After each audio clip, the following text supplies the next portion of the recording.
बोलो जयकारा बोल मेरे श्री गुरु महाराज की जय। श्री अमर ज्योति दर्शन ग्रंथ विशिष्ट आश्रम परम धाम ग्वालियर।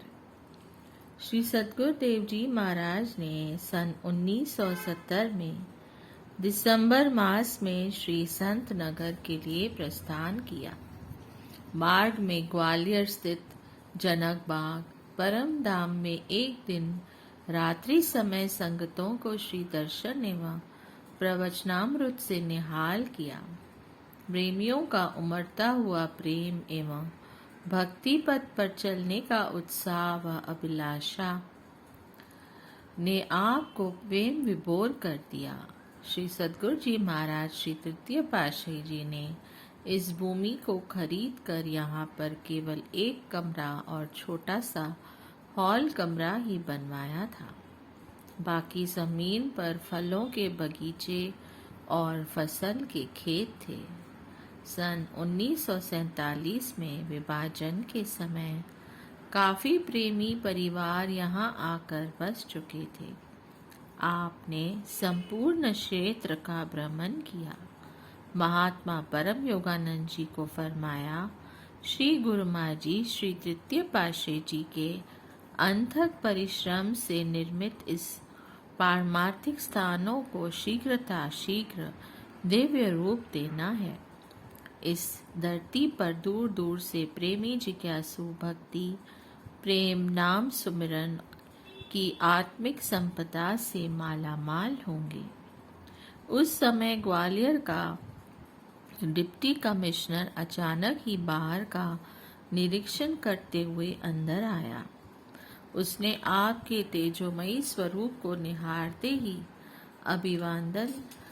अभिवादन करते हुए कहा, धन्य है यह धरती, धन्य है श्री आनंदपुर के सत्पुरुष और धन्य है उनके सेवक संत जन। निष्काम सेवा निष्काम परमार्थ का अदम्य उदाहरण अन्यत्र कहीं न मिलेगा। अब यह स्थान भी श्री आनंदपुर की भांति शीघ्र ही परमार्थ की ज्योति से जगमगाएगा। सत्पुरुषों की एक दिव्य किरण ने मेरे अंतर्मानस में आनंद की अनुभूति कर दी। इससे बढ़कर महिमा का प्रमाण क्या दिया जा सकता है। श्री सद्गुरु जी महाराज श्री पंचम पातशाही जी ने फरमाया, आप पुण्य संस्कारी आत्मा हैं। आपके विश्वास एवं हार्दिक श्रद्धा ने ही आत्मिक आनंद प्रदान किया है। सत्पुरुषों की संगति व समीपता जब भी मिले पूर्ण लाभ उठाना चाहिए। यही मनुष्य की अपनी पूंजी है। महात्मा जी ने आश्चर्यचकित हो विनय की, महाराज अभी आपने पहली बार यहाँ कृपा की है। इसने कैसे जान लिया कि यह स्थान शीघ्र ही आबाद होगा। यहाँ अत्यधिक परमार्थ भक्ति का स्रोत बहेगा। श्री वचन हुए, महात्मा जी इन्होंने पहले अपने बुजुर्गों से श्री आनंदपुर की महिमा सुनी है। संस्कारी जीव सत्पुरुषों की समीपता पाते ही निहाल हो जाते हैं। श्री परमहंस दयाल जी श्री प्रथम पातशाही जी की अमर ज्योति का जन जन में जगमगाने का समय निकट ही है। महात्मा जी श्री मुख की ओर निहारते हुए नतमस्तक हो गए। महापुरुष ही अपनी रहस्यमयी वाणी से के रहस्य को जानते हैं। जीव इसे कहाँ समझ सकता है। रात्रि समय श्री दर्शन खुले। उस समय लगभग 50-60 प्रेमी जिज्ञासु श्री दर्शन के लिए उपस्थित थे। श्री सद्गुरुदेव जी महाराज श्री पंचम पातशाही जी ने उस छोटे से हॉल कमरे में श्री तृतीय पातशाही जी महाराज जी की श्री मूर्ति विराजमान कर श्री आरती पूजा की, क्योंकि उस समय सब स्थानों एवं आश्रमों पर श्री तृतीय पातशाही जी महाराज जी की श्री मूर्ति ही विराजमान होती थी। पुण्य श्री दर्शन खुले, आपने श्री प्रवचन फरमाए। महापुरुषों का अवतरण केवल जीवों के कल्याण की खातिर ही होता है। जो भाग्यशाली जीव उनकी संगति में आ जाते हैं, वे संसार में भी सुखी जीवन गुजारते हैं, परलोक भी सुधार लेते हैं और अपने मालिक से मिलकर के सुख स्वरूप हो जाते हैं। आप सब गुरुमुख जन बहुत ही भाग्यशाली हैं, जिनको सत्पुरुषों की पावन संगति मिल गई है और सत्संगति में आकर ऐसा विचार मिल गया है, भक्ति के ऐसे सरल साधन मिल गए हैं, जिनकी पालना करने से लोक परलोक संवर जाते हैं। हर एक जीव के ऐसे ऊंचे भाग्य नहीं होते कि उसे महापुरुषों की दुर्लभ संगति मिल जाए। आपको अपने ही नगर में भक्ति की संपदा एकत्र करने का आश्रम मिल गया। यहाँ पर पहले ही महापुरुष श्री दर्शन एवं सत्संग सेवा का स्वर्णिम अवसर प्रदान करते रहे हैं और अब तो मानो आपकी लॉटरी खुल गई है।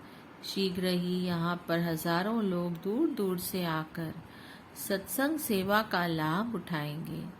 आपके समीप ही भक्ति कमाने का कुबेर का खजाना चलकर आ गया है।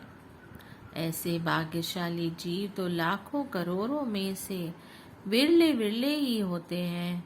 आप जैसे गुरुमुख जन ही होते हैं जिनको ऐसा मौका मिलता है, ऐसी संगति मिलती है। इसलिए गुरुमुख जन इस बात का हर वक्त ख्याल रखते हुए कि हमारा जीवन आम लोगों के जीवन की तरह नहीं है, उन्हें इस बात का पता चल जाता है कि हमारा जीवन बहुत विशेष है, जिसमें हमारे मालिक के सच्चे नाम और भक्ति की कमाई करनी है। गुरुमुखों, मनुष्य जन्म तो कई जीवों को मिल जाता है, मगर इसको पा करके सत्पुरुषों की संगति हर एक जीव को नसीब नहीं होती। इसलिए गुरुमुख जन इस मौके को पा करके, मानुष जन्म को पा करके, महापुरुषों की संगति में आ करके उनके बनाए हुए नियमों में अपना चित्त लगाकर भक्ति की कमाई करते हैं और अपना लोक भी सुधारते हैं और परलोक भी सुहेला बना लेते हैं, जिससे उन्हें महापुरुषों की प्रसन्नता भी हासिल होती है। आप गुरुमुखों पर महापुरुषों की बहुत ही प्रसन्नता है, बहुत खुशी है, जो कि आपको ऐसा दुर्लभ संयोग मिला है। सत्पुरुषों की संगति में आकर भक्ति की कमाई कर रहे हैं, आपके जीवन से पूरा लाभ उठा रहे हैं, लोक परलोक संवार रहे हैं।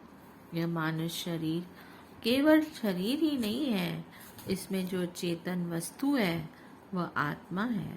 आत्मा को सुख व शांति कैसे मिलेगी, उसका लोक परलोक कैसे संवरेगा, यह विचार, यह ज्ञान सत्संगति में आने पर ही मिलता है।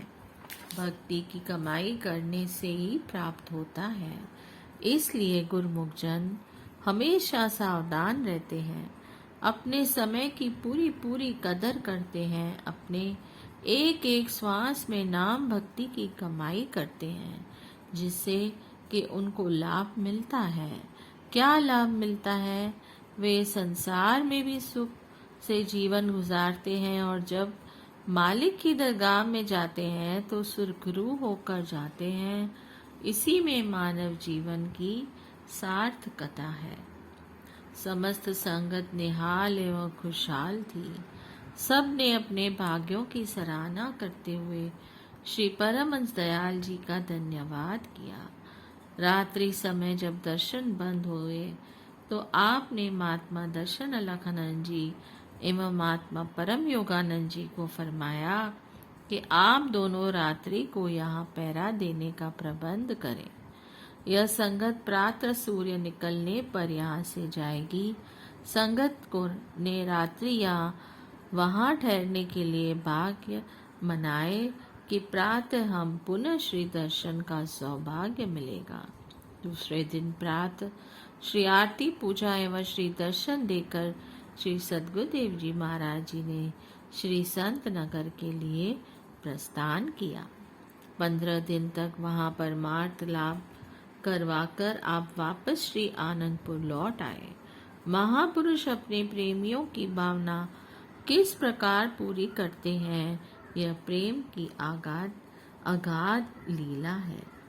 आपने सन 1972 में जब श्री संतनगर का कार्यक्रम बनाया तो महात्मा शब्द संतोषानंद जी ने विनय की कि प्रभु, ग्वालियर में ही एक छोटा सत्संग आश्रम है, वहाँ बुजुर्ग माता रहती है। श्री सद्गुरुदेव जी महाराज उस आश्रम में पधार कर श्री परमहंसमान विभूतियों को स्वयं विराजमान करें। उन्होंने यह भी विनय की कि स्थान छोटा होने के कारण साथ में आई हुई संगत के भोजन का प्रबंध वे परमधाम आश्रम में करेंगे। श्री प्रभु जी का परमधाम से आगे श्री संत नगर जाने का प्रोग्राम था। श्री वचन हुए कि श्री संत नगर से वापसी पर प्रोग्राम बताएंगे। महात्मा जी स्वयं अधिकतर दिल्ली में सत्संग की सेवा करते थे। उन्होंने माता को बताया कि श्री दर्शन का प्रोग्राम बनने पर हम यहाँ आएंगे, तुम हिचकिच से सेवा करती रहना। वह आश्रम एक गली के मकानों के बीच था। बाहर अधिकतर उजाड़ था तथा गली में कोई भी उस समय आश्रम में इतना आता जाता न था। माता ने तो एक ही रट लगा के आरंभ कर दी, मेरे घर राम आएंगे, बिलनी के भाग्य जगाएंगे। ऐसा बोलते हुए वह नाम की धुन में खो जाती। उसकी सुरती पूर्ण तौर से चरणों में जुड़ गई। 15 दिन के पश्चात महात्मा जी का प्रोग्राम विदित हुआ कि सायं समय आश्रम में श्री दर्शन होंगे। महात्मा जी ने शीघ्र ही सारा प्रबंध करवाया।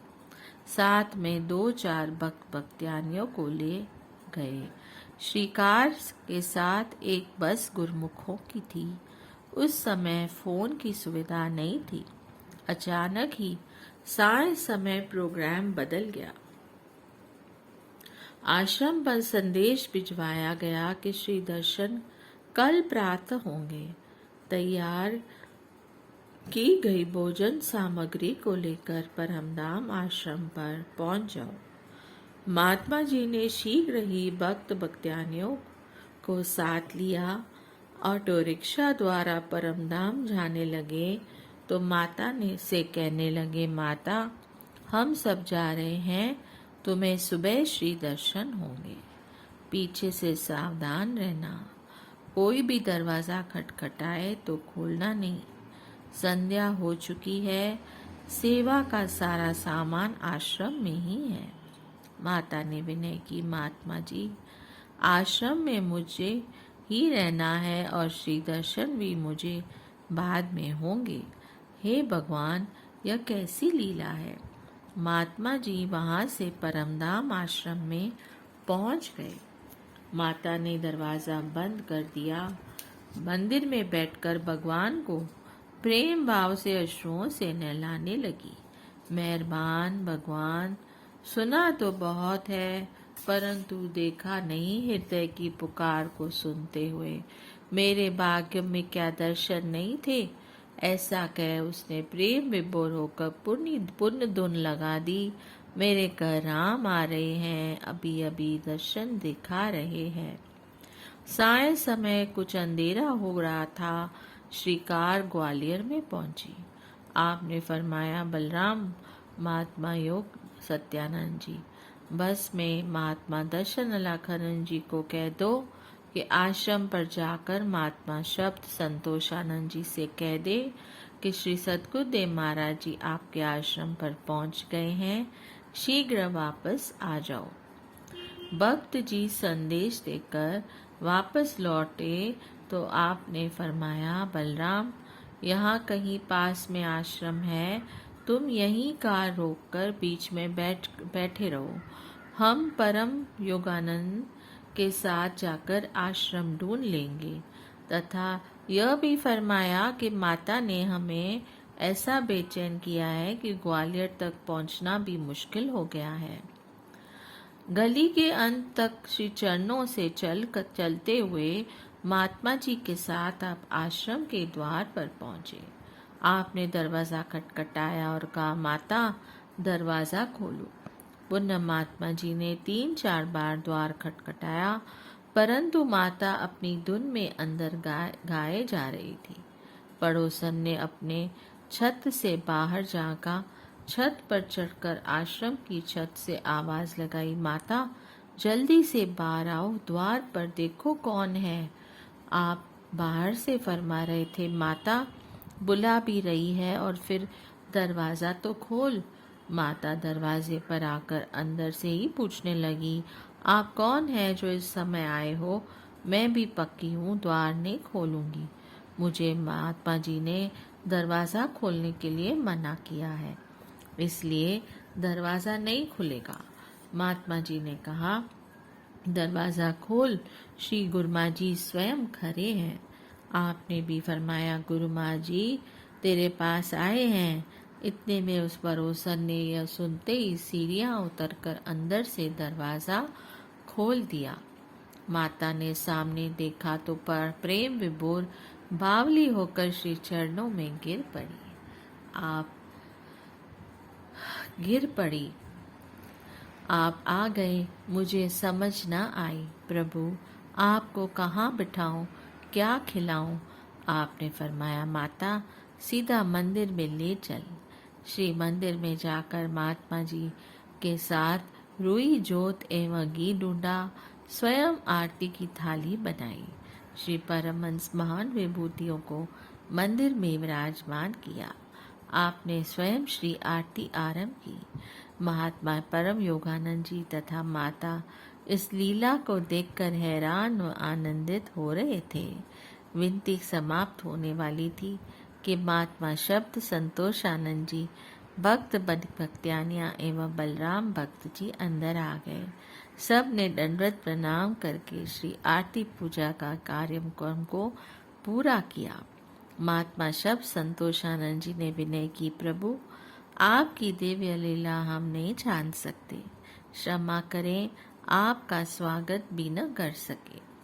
आपने फरमाया, महात्मा जी, कोई तो प्रेम आश्रुओं से केवल चरण धोता है, माता ने तो हमें पूरा नहला ही दिया, परंतु यहाँ आए तो दरवाजा ही न खोले। द्वापुर में बीलनी ने कितने वर्ष तपस्या की थी, अब कलयुग है, अंतर हृदय की पुकार शीघ्र ही पूरी हो जाती है। अब न जाने हमें कितनी शबड़ी यूं पुकारेंगी, उनके प्रेम में बंद कर वहाँ जाना ही पड़ेगा। सबके सामने माता उठी और रसगुल्ले के कटोरे को उठाकर अपने हाथों से भोग लगाने लगी। गा गा कर कहने लगी, मेरे घर राम आए हैं, मेरे घर राम आए हैं। महात्मा जी उसे रोकने लगे तो श्री प्रभु जी ने उन्हें मना कर दिया। फरमाने लगे, इसे भोग लगवाने दो। प्रेमियों की अनोखी है प्रेम लीला। कुछ वर्षों बाद माता ने साधु बनकर आश्रम पर शरीर त्याग दिया। उस समय की लीला भी बहुत अनोखी है। पास में खड़े सभी गुरुमुख देखकर हैरान हो रहे थे कि अंतिम समय में रसगुल्ले माता के हाथ में कहाँ से आ गए। माता ने पुनः फिर गाते हुए कहा, आ गए मेरे राम, भोग लगाओ मेरे राम। श्री दर्शन देखकर श्री गुरुमा जी ने मुझे निहाल कर दिया। बस यही कहते हुए वह श्री चरणों में समा गई। बोलो जयकारा, बोल मेरे श्री गुरु महाराज की जय। जय सच्चिदानंद।